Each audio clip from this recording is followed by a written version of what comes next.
Hello everyone and welcome to another live stream here on the Metal Roofing Academy. Before we get started today, please throw us a like and hit subscribe if you haven't done so yet. We'd really appreciate your support.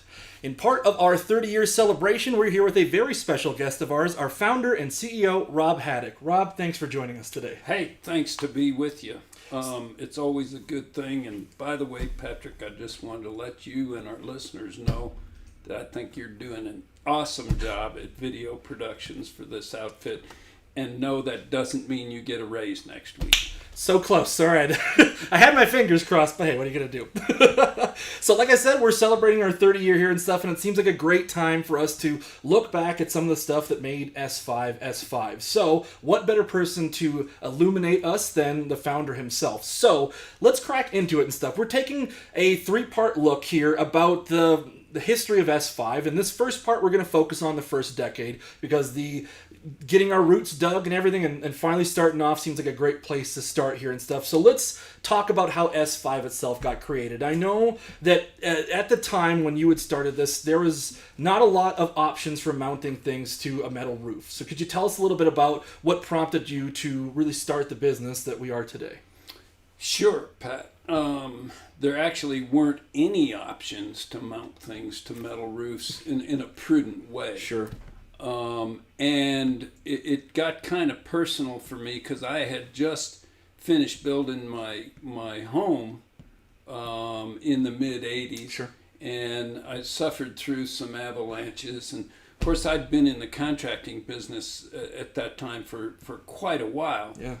And any number of years, and I had used all the plastic glued on gizmos that you stick on and then they fall off. And, Yeah, they stay there for so long. yeah, right, at least one season.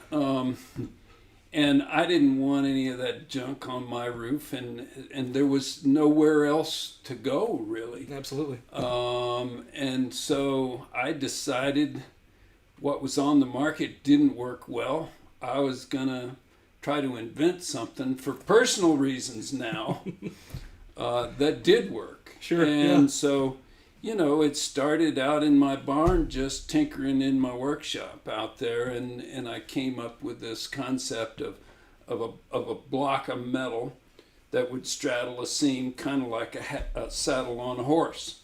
There we go. I know a little about that Yeah. kind of stuff, and 2 set screws that would pinch the seam in there. Absolutely. Yeah. And that sucker hung on like country music. Took it to a test lab, and I was amazed at the holding strength of that thing. And it's an all metal part. Yeah. So it's not going to wear out. It's going to last the life of the roof. And really exceeded your expectations, it seems like, from what you did and stuff, and bringing it to those test things. I mean, I know from what you've told us before and stuff that it went far beyond what they even expected. Right.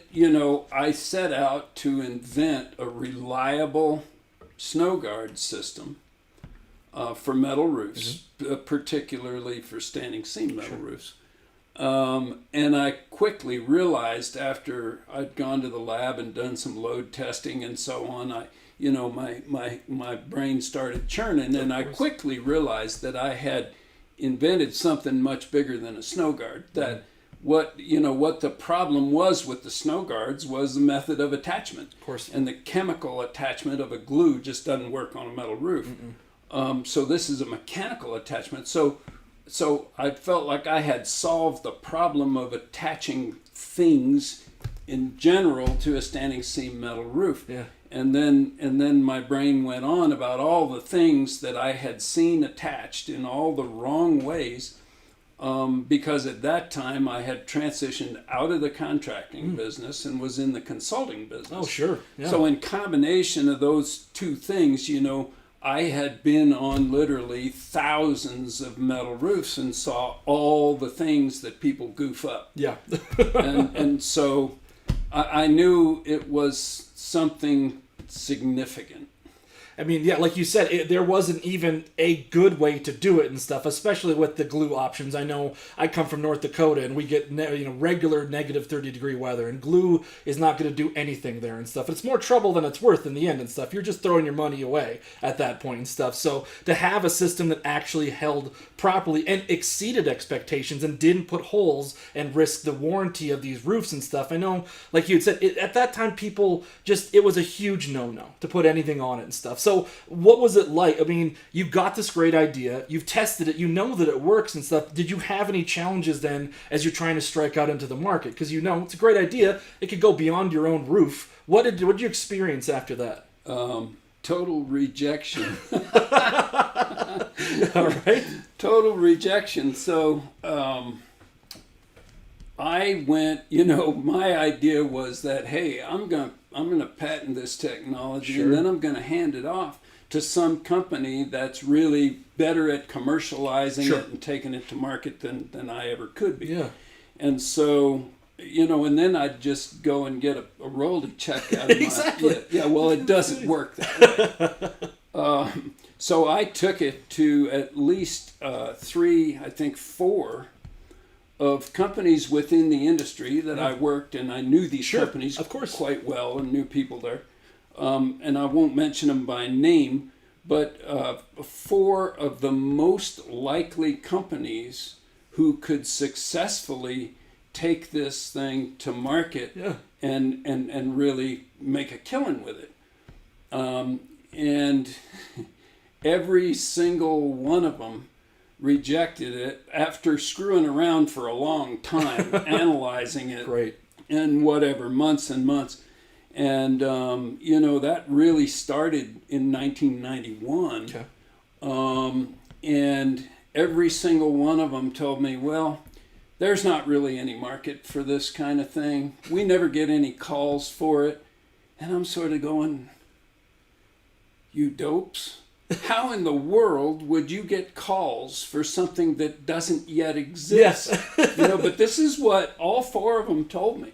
The consumers don't know what they don't know. So that wasn't the end of the rejection. All right. I mean, I had to go forward with commercialization myself, and that's a whole Sure. nother story. But then I took it after I had it in production. Mm-hmm. I took it to OEMs within the metal building industry. Sure. Yeah. Well, because everybody screwed up metal roofs every time they mounted something on them, everything from, gas piping to electrical conduits Sure. to you name it, the attitude of the entire metal roofing community was, no. We don't care what evidence you have. can't mount anything on a metal roof. It just isn't done. It's always a problem, and yada yada. What a taboo. So, and I knew some of these individuals fairly well, and their companies, and I kept after them. But that was another one of the rejections. Yeah. A third rejection was when I took it to some machine shops to inquire about production. I really wanted to get one of these kind of clamps into the market for around $5 Okay, cost yeah. to the contractor. Sure. And I was told by any number of shops that was absolutely impossible, that production costs on that part alone would be 2 to 3 times that figure. You're crossing quite a Rubicon to get this stuff figured out. Buddy, let me tell you, it was rejection after rejection from the metal roofing community, Yeah. from the OEMs, as I said, Manufacturing. the manufacturing. It was just, this can't be done. Wow. And the sales end, the marketing end, well, there's no call for anything. Of course, There's yeah. no market for it. Part and parcel of everything. Everyone's just like closing the door on it. Yeah. Right. And it's amazing to me and stuff because you aren't just a person with a blue sky idea. You didn't just come up with this and say, why won't this work and stuff. You are a person who is so ingrained in that industry. You are not a nobody to it and stuff, and you had done the testing. You did the math and stuff. And it's so amazing that was such a sticking point for the rest of the industry. And I guess new technologies are hard to adopt sometimes. Yeah, I mean, it required, all due respect to those guys, it was a total paradigm shift. Because it was taboo. Listen, standing seam metal roofing's been around for 1,200 years. Sure, yeah. And no one had ever figured out, or at least commercialized, a prudent way to attach things to it. And so you're talking about like a 1,200 year paradigm. You can't put anything on this metal roof because it's going to screw it up.